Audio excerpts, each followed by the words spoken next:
So I'm trying to make control boxes for the tin toy battery operated cars, and I found these power boxes, you know, for cabling, industrial wiring. You put them through tubes, and this is the connection box, and I'm going to cut off this here and this here, cut a broom, 2 pieces of broom, which I've already done, and for one, I'm going to do it for this one as well.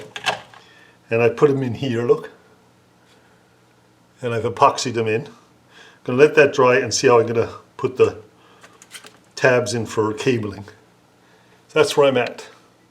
The 2D batteries fit in, but they're quite tight. So I've got to find a way of getting the tabs on each end with only a very little bit of room in here. So that'll be something I have to work out yet.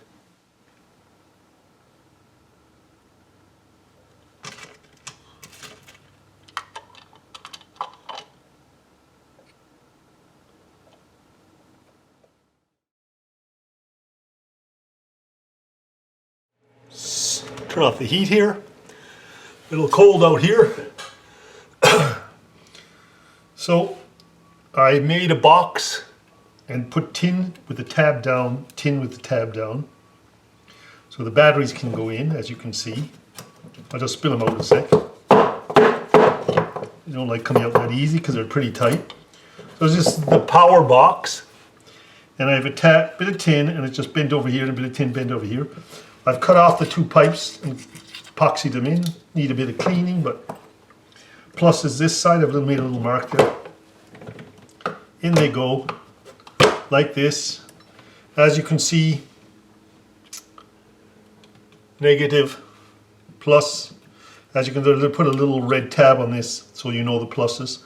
That's the plus and the plus switch going out from the power to the car, and the negative to the negative going to the car direct.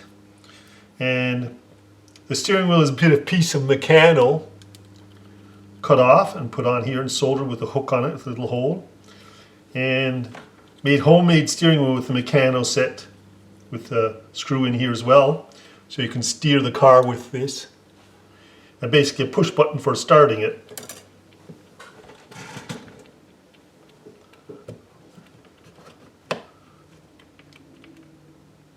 Which seems sometimes to run and sometimes not, which I will get to. Anyways, that's the build for the box, and then it all closes up. I just got to take these wires to one side of this turning, like that, and then close it up, and it's ready to go. Right there, a little bit of wiring in. Shaft might be a bit long, I'm not too sure yet. Yeah, the shaft's a bit long, I have to cut that. And we're ready to go then. We'll have a box. Looks pretty good, doesn't it? Interesting, it's not running. Power box finished. Here's my car. Green button for power. And the steering. So that's the battery box done.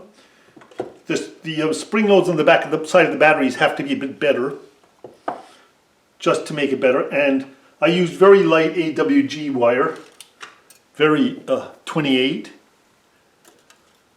gauge, and it's a little thin on the ends here. So, you know, if you're taking the cap off and that, it cracks. And, you know, I only had heavy, so I've got to replace it with a little bit better wire for moving the caps off and on. And the spring loads on the battery pack have to be a little bit more springy because they sometimes don't touch the contacts. As you can see, they're working at the moment. Sometimes they don't touch because when you put the batteries in, they push out and then they stay out, so I have to put a spring load in there. So on my next battery packs, I'll most likely do something a little bit better for that. I'll work that out.